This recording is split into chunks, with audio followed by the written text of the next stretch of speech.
Football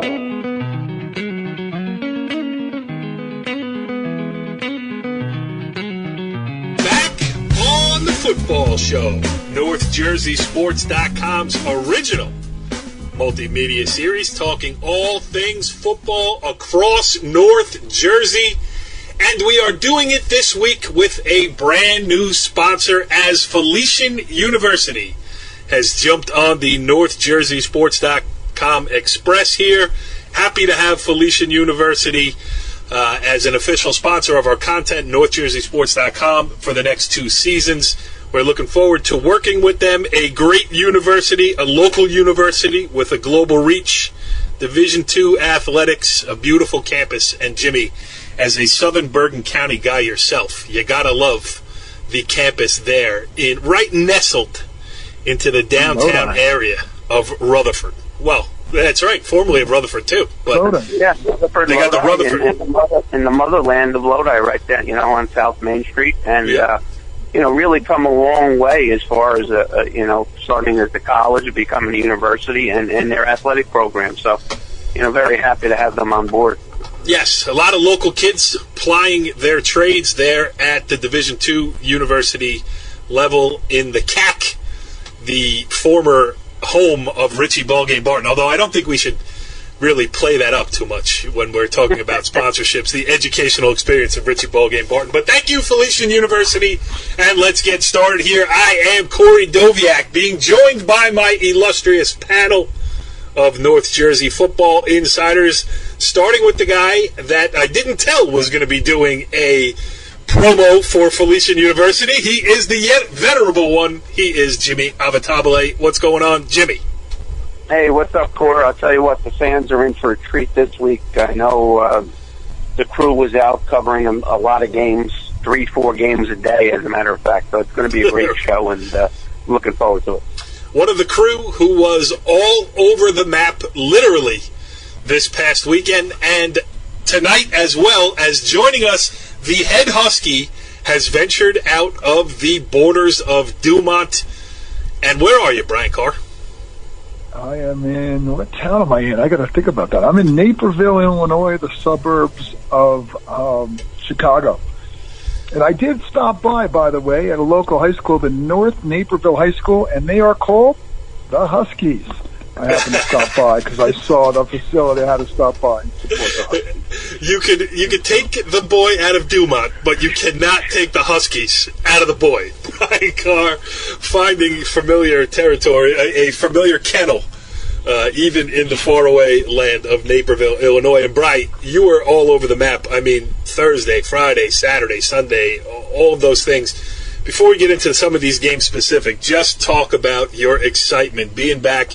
You love the advent of Week 0 because you got an early jump on it this year. You were covering high school football games in August. Right. It's great. It almost reminds me a little like playoff time where we get in a good 8 or 10 games. So it's it's hard. It's really good to go out and go to 3 days in a row, see some football. The only thing I'll say, it took the third day to finally get a competitive game.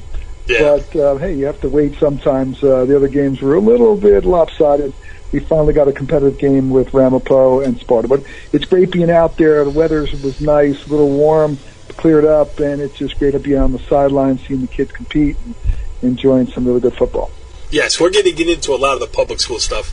Brian sent back, and if you haven't already listened, you should go to NorthJerseySports.com right now and take a listen. Brian did a great job wrapping up the Bird Bowl, Riverdale's win over Westwood on Friday night. He did a little wrap-up show with John and Larry from WCTV that is currently playing as an addendum to Season 6, Episode 2 of the football show right now on NorthJerseySports.com. And we have some other sound that we will play you during the course of the show tonight. Brian's got an interview with DJ Nymphius. We have some sound from New Milford's win over Pompton Lakes, and I was at Old Tappan's win over Northern Highlands.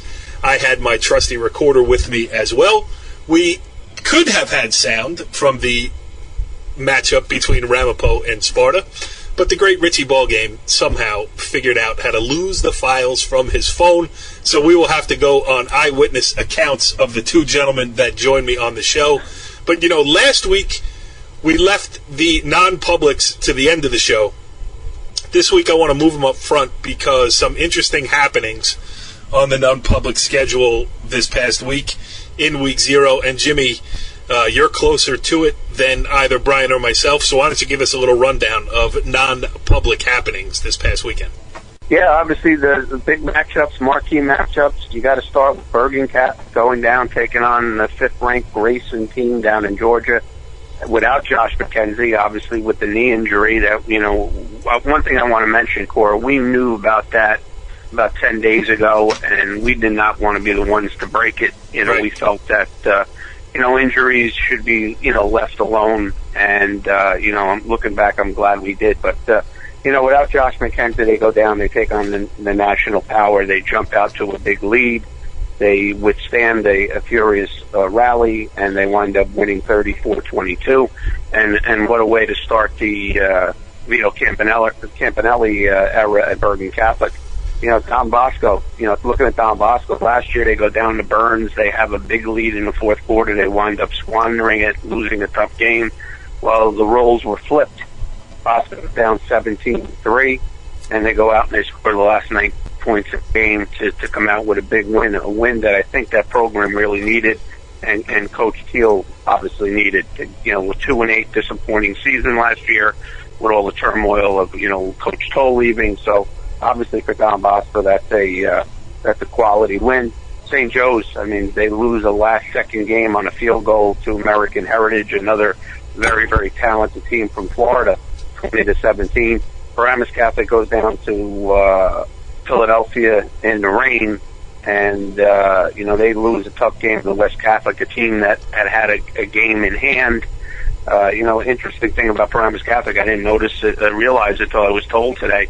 They started 19 kids, new starters this year from last year. So obviously very talented young team. They made some young mistakes the last 4 or 5 minutes of the game, and it cost them an 18-16 loss. And the defending, non-public Group 3 champions, DePaul, goes out to Pope John and put a really dominating performance on Pope John, 48-7. So, DePaul appears to be the front runner for that already, for that non-public Group 3 championship. Yeah, yep, definitely. It started with a bang, and remember last year, what a juxtaposition for Bergen Catholic. Remember when they went out to De La Salle and they came home and everybody was like, what are you guys doing going all the way out there? And they come back this time with, not only the biggest win in New Jersey this year so far, but also one of the, that reverberated around the country. There were national rankings on the line. Those are 2 nationally ranked teams, and Grayson was in the top 4 or 5 in one of the polls that I saw. BC was in the mid-teens, and they probably flip-flopped after this week. Yeah, they did. You mentioned Grayson, obviously, for the fans that don't know, is certainly a very, very talented public school out of Georgia. I think, if I heard correctly, they have 13 Division I seniors. So you're talking about, and from some big schools too, Florida State, Miami. So obviously very, very talented kids. And for Bergen down there, the game plan was kind of to out-tough them. All right, good stuff there, Jimmy. The non-public wrap-up. And now we got to move over to Brian Carr and your travels. Brian, just give us a sense of what your schedule looked like this past weekend, and then we'll get into these games a little bit more specifically. Last I saw you was Thursday night, the 6 p.m. kickoff in Allendale, Old Tappan against Northern Highlands. And then I looked around at halftime, and you were gone. My next stop was down for a good game at New Milford, Pompton Lakes. Got to see the second half of that game, the end of the second quarter.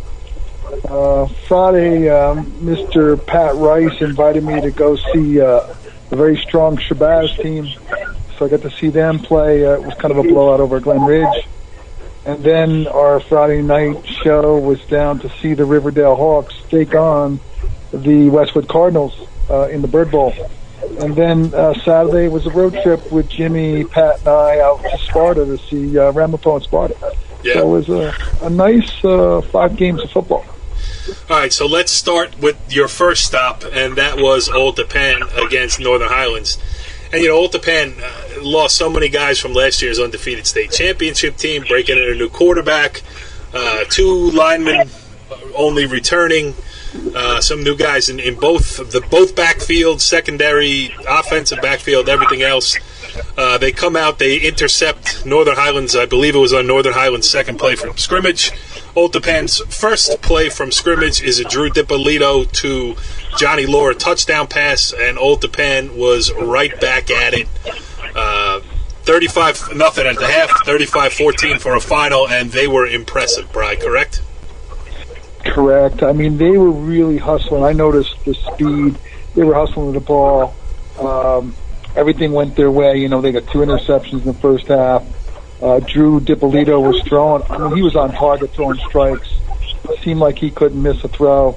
He ended up about 230 yards throwing and 3 scores. It was a total domination up there against Northern Highlands.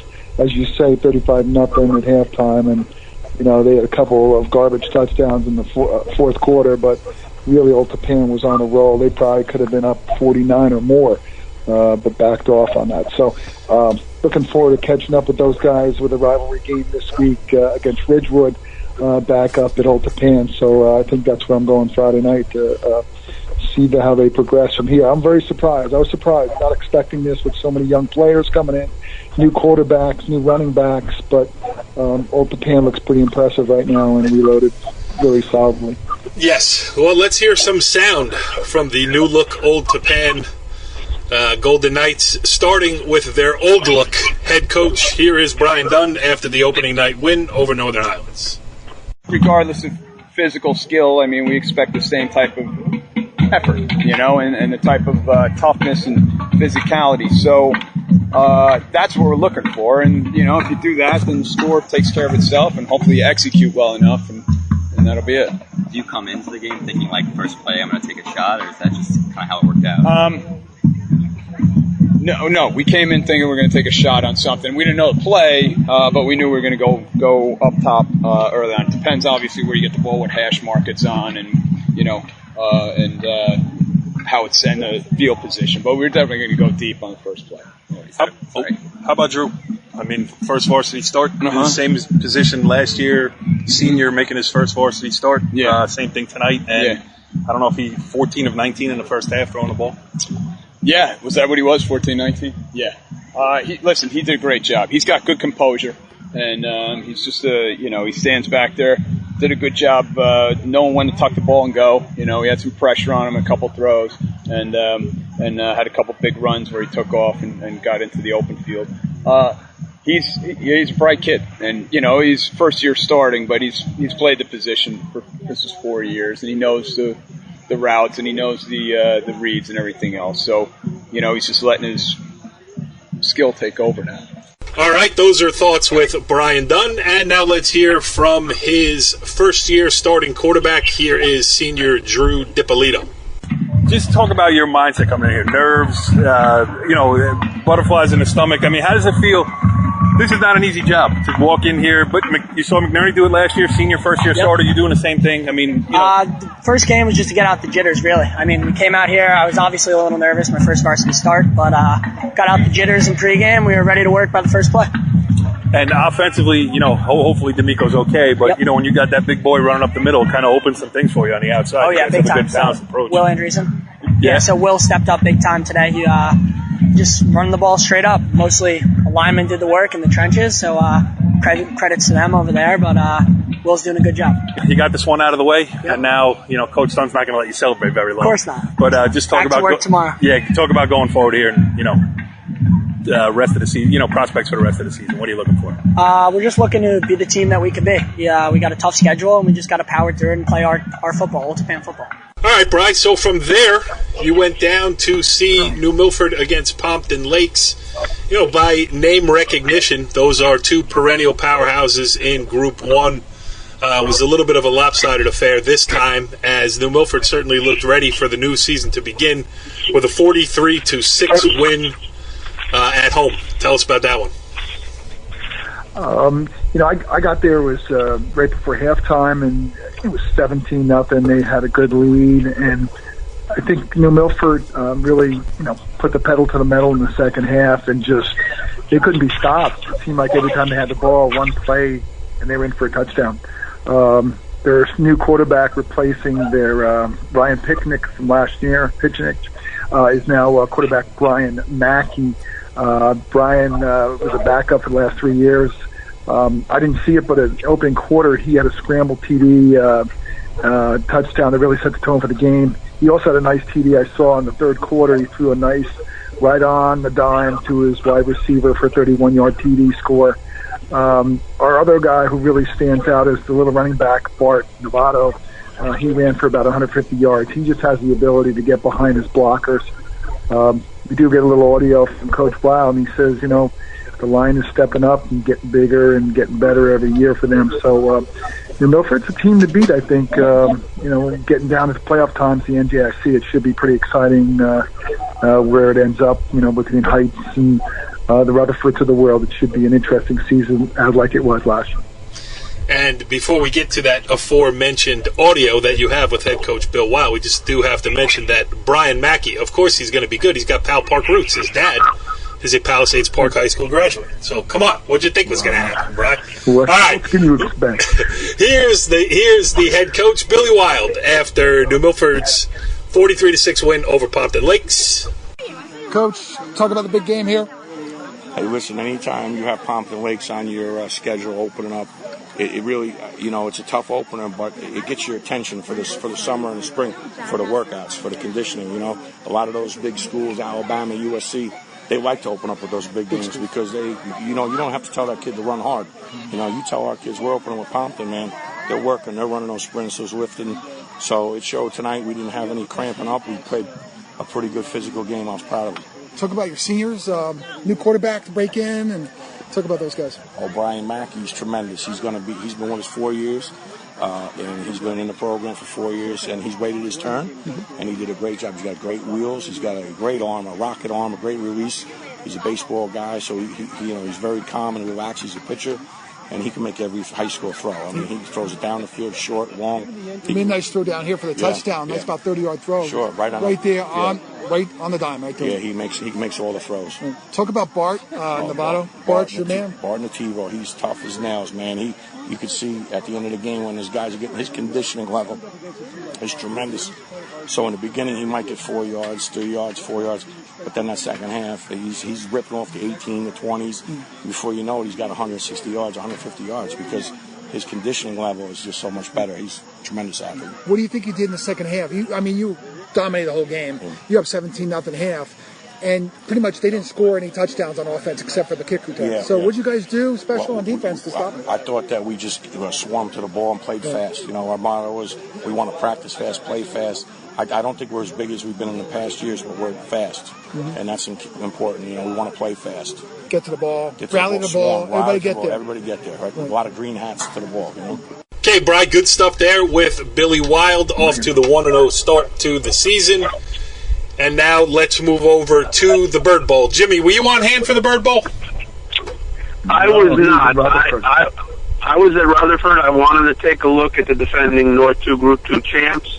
I had gotten some reports that maybe they were a little bit sluggish in the preseason. I tell you what, they took on Manchester, where they faced in the semifinals last year, the NJIC tournament, and jumped out 14-0 and did not look back in a 41-6 win. Our buddy Abilani Mendez 5 touchdowns on the night. And I'll tell you what, Rutherford looks to be one of those teams again that could win that NJIC title. Yeah, they're good. Andy Howell's got them rolling there. Now much more of a program than a team. So that's good to see out of there. And then, Bri, okay, so you were at the Bird Bowl, and we got some sound from DJ Nymphius, which we will get to as soon as if you want to hear the wrap-up, go on NorthJerseySports.com and check out the addendum to this week's show as Brian Carr and the boys from WCT broke it down. It was a 35-14 win for Riverdell, and here is DJ Nymphius after that game. Well, I think we're a very sloppy football team. We have blips where we don't pay attention too well. I think the real story is how Westwood hung in there in the second half and came out and played football. I think they played tough as all heck. I think their kids are going to be fine. I think that's the real story when you're looking at a high school football game. Their kids had some adversity, and they handled it. They came out in the second half and they whooped us. We're pretty explosive, I guess, but I'm a little disappointed. Our special teams play is abysmal. Big touchdown. You get to the point where you can't kick the ball deep. When you got two kids that can kick the heck out of the ball, that's a problem. And that's just overall laziness. And we have been working on that since June 11th, the first day we were allowed to be with them. So we'll be practicing that during the week. Well, practice will be what practice always is. Right. And it doesn't change. You can't practice emotionally. You practice to correct. So we will do that. Forgive me if this was already asked here in the first few seconds, but your overall assessment of how you think you played. We're a sloppy football team. All right, we have some good football players. We're a sloppy football team. We're inconsistent. I think the real story, as I said, is the Westwood kids in the second half came out and they whooped us. And I was a little disappointed with I was very disappointed in our kicking game. But I think overall, we have some explosive players. We do some good things, but we really struggle with consistency, and that we have to do. And that might be, you're starting football games on August 31st. It's early. Kids haven't even been to class yet. Right. We're going to play. In this whole thing, we're going to play 4 games and only 9 days of classes. Right. You tell me. Really early, yeah. Well, I want you to think about that. We're going to play 4 football games and only have 9 days of classes, and then I'm going to have fellow teachers I teach history saying the kids' priorities are screwed up. I said, you think?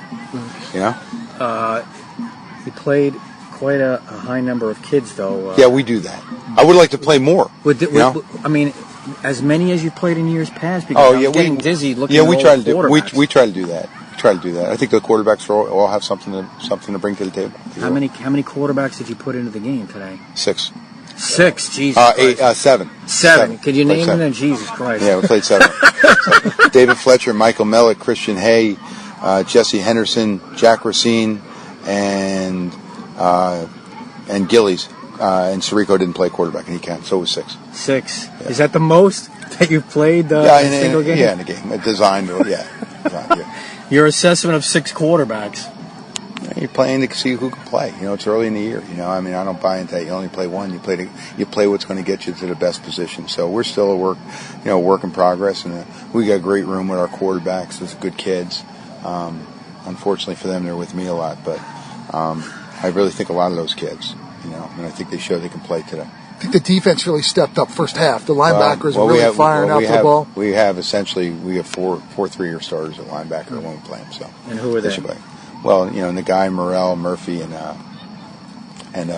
Fruchin. And how would you evaluate how they played? You had them with minus yards. I think we have some good linebackers. We definitely have some good linebackers. We're playing through our defense, no doubt.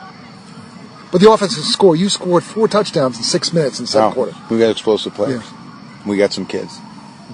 We've been saying that for years. We got some kids, but we got a long way to go. It's early in the season. We got a long way to go. Would you still see yourself playing 3 quarterbacks in somewhere in November? Or? Maybe 5. But they're also wildcatters too, right? You throw them in a little wildcat. They do everything: running, throwing, what's passing. The difference? Yeah. If the kids have practiced well, why shouldn't they play? Right. It's good. It's high school football. Right. And then in case somebody gets hurt too. No. We don't charge you. We just ask. No. That's good. Football. I like what you're doing. I like that they practice well. They work hard. They prepare on and off the field. They deserve to play. You owe them as a coach. You owe them.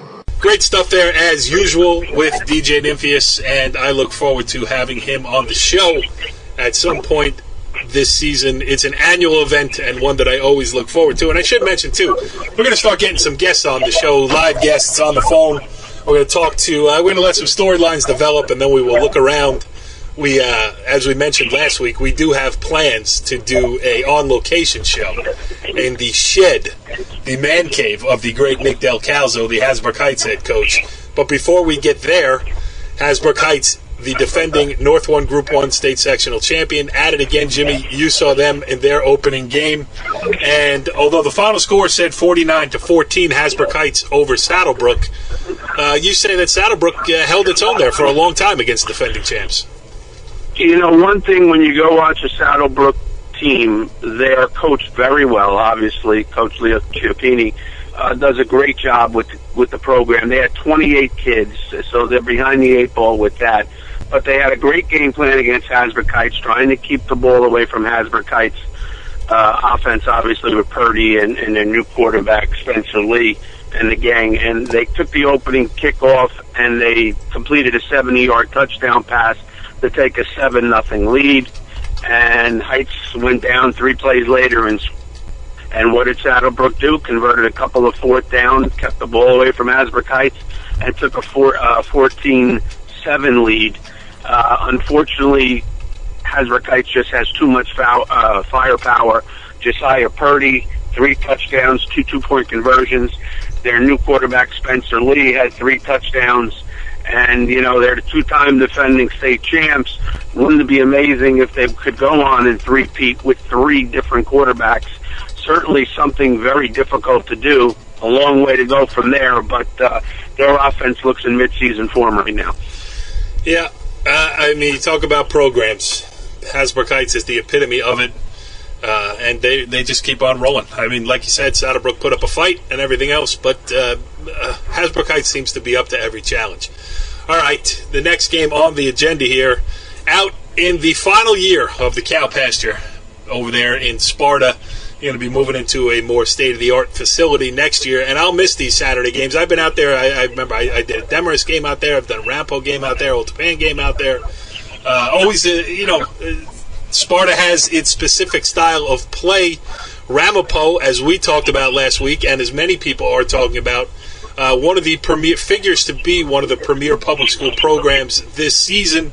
And they got out of there, Bri, with a 21-18 hard-fought win. They had to fight through some injuries, some glaring injury problems, and then hung on at the end against a very good Sparta team. And I think, before you get into it, you were there. Just from a perception standpoint, from my point of view, who was not at the game, I think a lot of people forgot just how good of a program year in, year out Sparta is. And, probably shouldn't be shocked that the game was as close as it was. We kind of expected Ramapo to kind of dominate a little bit more than they did in the game. Sparta looked young, newer quarterback, but it seemed to be that Sparta woke up. The quarterback got a little experience and seemed to really get in the groove in the second to third quarter. Probably Ramapo, a little thing that hurt them is one of the twins, Noah Baker, went down with an ankle on the touchdown. It was within the first less than 2 minutes, they had scored their second touchdown, and he got hurt. It was right in front of me. I happened to be standing right there, and he comes in the end zone, and the guy rolls up on his leg, and I think it was either a broken ankle or a dislocated ankle. But that may have, got him a little upset, and Ramapo stepped back a little bit. They scored another touchdown to go up 21. They were up 21-6 at half. And Sparta didn't quit, never stopped all game, fought. The quarterback hung tough. They made it a battle. Ramapo just didn't seal the deal. So Ramapo's got a little work to do, I think, to learn how to seal the deal a little bit better, and they need to score another touchdown, I think, to kind of put Sparta at bay, because Sparta still had a chance to score, and Ramapo was able to, run out the clock at the end. A.J. Winfield, who tossed 2 TD passes. He threw for about almost 200 yards and 2 touchdowns and ran for another 60. But, so A.J. Winfield is a star. He was a star last year, and he's back. And Luca Groen had a TD pass and a run for another score. So they've got some good players and high expectations. So maybe it's just week 1, and Drew Gibbs will have them back on track and upcoming. And we got a big battle coming up soon. They play Riverdale late in September, and they play next week. They play Bergenfield, and then they go Northern Highlands, and then they do have Old Tappan too, and then Riverdale. So they got the other month. It's going to be tough for Ramapo. A couple strong teams at the end of the month. Yeah, Jimmy, anything to add to that? It's funny, Brian mentioned the ability to close. I remember last year they had, Ramapo had a big lead against their big rival Lane Hills, and they lost it. You got that kind of feeling the other day. You got to give credit to Sparta. I don't think it's one of their dominant teams that they've had in the last decade or so. But as the game went on, they started to create their identity. And even though they lost, I think they're better off for playing that type of game, because they found out what they were. For Ramapo, I think the question mark has got to be up front offensively and defensively. Could they be a little bit more dominant on the offensive line and the defensive line? Obviously, A.J. Wingfield with his run-pass option, where they like to play action and throw a lot of quick passes, obviously worked in the first half. but they just got out of sync in the second half, and they were fortunate that Sparta missed all 3 of their extra points. Yeah, right. 3 touchdowns apiece. That was the difference. The kicking game was that the was difference. The difference in the game, 3 points. As Jimmy said off the air, had they not missed those 3 extra points, they might still be playing up there. So, yeah, good stuff. All right, so here's just a couple other news and notes from Week 1. Harrison with a 30-28 win over Pagoda, the first win in the head coaching career of Dan Hicks, so I wanted to mention that. Good win there for Harrison. Start the season in the NJIC. Glenrock and Waldwick played a good one in Week 0. Glenrock 20, Waldwick 14. And a game that I was almost went to. If it had a 6 p.m. start time, I would have gone, but I opted for the earlier game. But Woodridge at Park Ridge. And Woodridge, as we mentioned last week, 18 seniors, a good crop of kids, and Park Ridge 20-0. Opening week victory, so things looking good for the Owls to start the year. And the other one, a little bit of an eye-opener for me, was Emerson 39, St. Mary 12. Not that I saw Emerson last year against Woodridge, very good team. I know they lost a bunch of kids off of that team, and figured I thought that would be one of the more competitive games of the weekend. But Emerson 39, St. Mary 12. Jimmy, it's the Mike Sheridan days. Just for so long. I mean, the history of NorthJerseySports.com. St. Mary was a team year in, year out. You could just, lunch pail team with the Gale sweep and everything else, and you just expect them to be better. But a little bit of a rebuilding process down there in Rutherford. Yeah, that numbers I think are an issue, and like you said, new coach, second year, trying to establish their program. You notice you don't see the Gale sweep anymore, right? But certainly an eye-opening performance by Emerson. Their quarterback was fantastic. And one more, Corey, a big win for Weehawken over Wallington.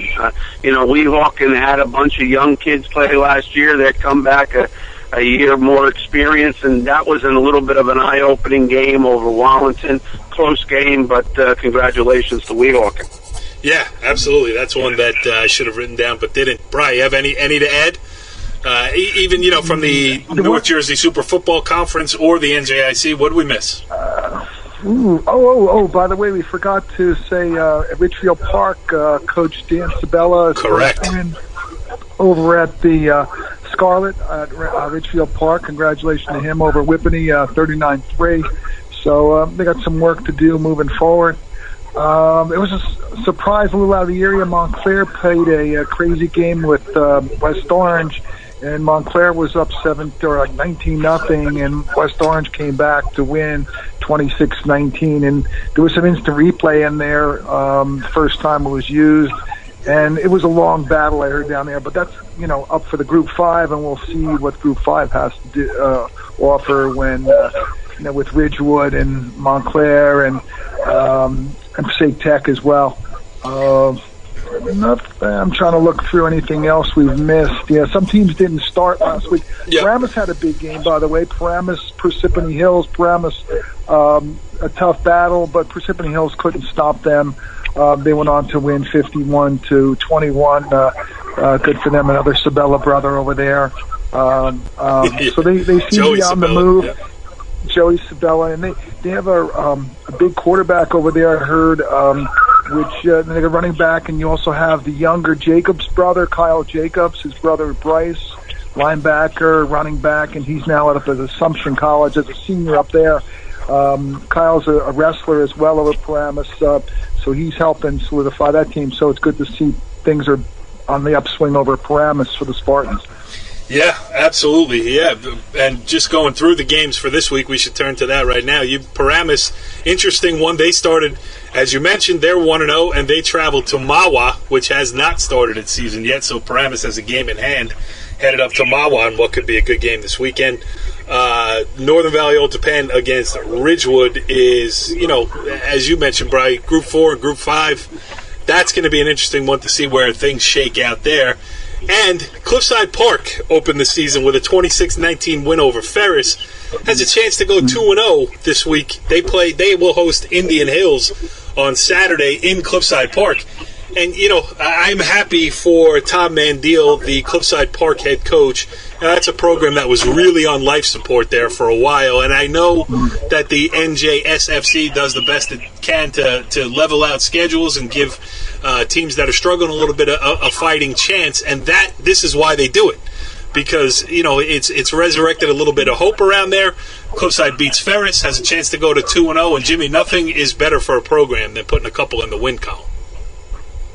It's been a long time. A once dominant program in the 70s and 80s. They've certainly been on hard times the last decade or so, and always nice to get your first one. And if they can go out and get this one, it's a winning streak, 2 in a row, which would be nice. You always like to see teams that are struggling come out with some victories. It reinforces the program. It keeps the kids motivated, and so far so good for Cliffside Park. Yeah, and Indian Hills has a chance to turn things around too. It's actually a pivotal game for both programs there on Saturday. They're on Saturday. We're not talking teams with a chance to win state championships, but teams to have respectable seasons, and that's what it's all about here for sure. Last one from me, and it's interesting because it's Wayne Hills, Wayne Valley, and that comes with its own set of variables. They are the crosstown rivals and everything else, but both are coming off of out-of-state losses in 0 week. Wayne Hills went all the way out to Utah, put up a great effort in a 31-28 loss to Timpview of Utah, and Wayne Valley lost 31-21 at Spring Ford in Pennsylvania. So, Jimmy, that's a lot riding on that one in the official Week 1 start to the high school football season. A lot of intrigue. Obviously, yeah, we don't have to talk about what a big rivalry it is. They didn't play for years. They were in different conferences, and then about 6 or 7 years ago, they started playing again. And for some reason, Wayne Hills in tight games has always found the way to get through and get the W. Coach Roger Cutlars had a great season 2 years ago. They lost to Wayne Hills in the final. They struggled last year. They played a lot of young kids, and they had a lead in that game out in Pennsylvania.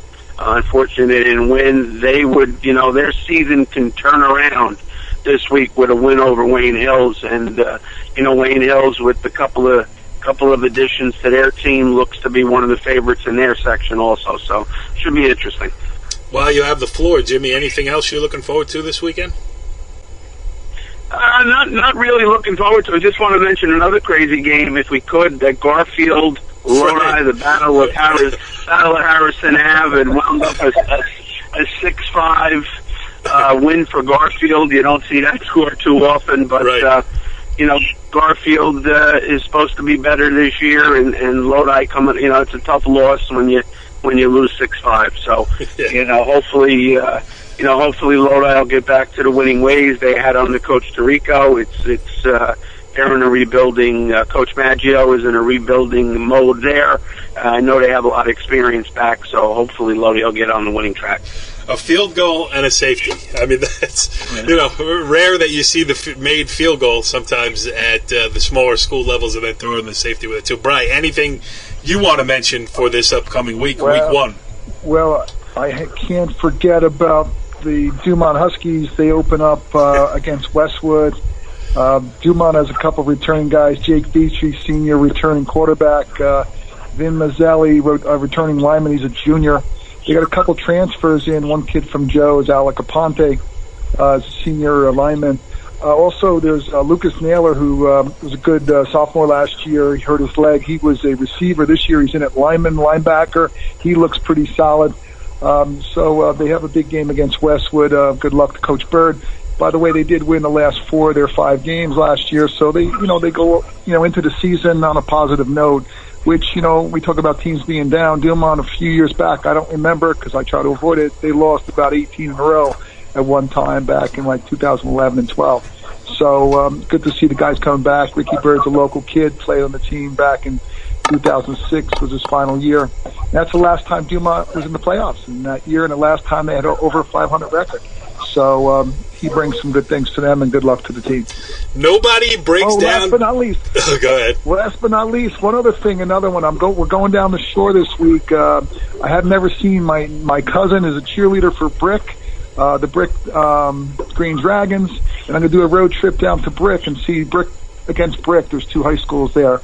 Brick Dragons are a pretty solid team and have a big history of success, and they go up against their rival school. So looking to go down there. 11 o'clock start on Saturday. So I'll be down there. I don't know if Jimmy and Pat may show up, but we'll be there. I can tell you one member of the panel who will not be there, but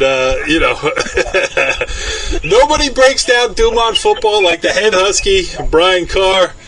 We got it all covered for you here. I didn't even mention my beloved Palisades Park / Leonia Tiger Lions this week, opening the season against Rutherford. Maybe I'll show up for the Garfield game the week after, but until then, we got it all covered. Thank you, Felician University. Check them out. New ads on NorthJerseySports.com. Lots of good things going on campus. Check them out. If you're in the market for your future college, it's a good one. You can stay local, go anywhere. We will see you next week on The Football Show. Follow the leader.